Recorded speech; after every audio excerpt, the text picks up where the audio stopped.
हां, हे डॉक्टर कोण आहे? डॉक्टर राजेंद्र प्रसाद. स्वामी विवेकानंद. हां, PR जितेंद्र. पंडित जवाहरलाल नेहरू.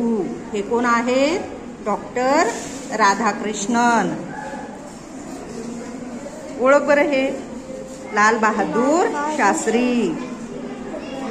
चंद्रशेखर आझाद. नाव सांग बरं यांचं. डॉक्टर बाबासाहेब. अगदी बरोबर. हे नेताजी सुभाषचंद्र बोस. अगदी बरोबर. रवींद्रनाथ टागोर. या कोण आहेत बरं समाजसेविका? Mother Teresa. यांना तर आपण सगळेजण ओळखतो. हे भगतसिंग आणि इंदिरा गांधी. अगदी बरोबर. छान.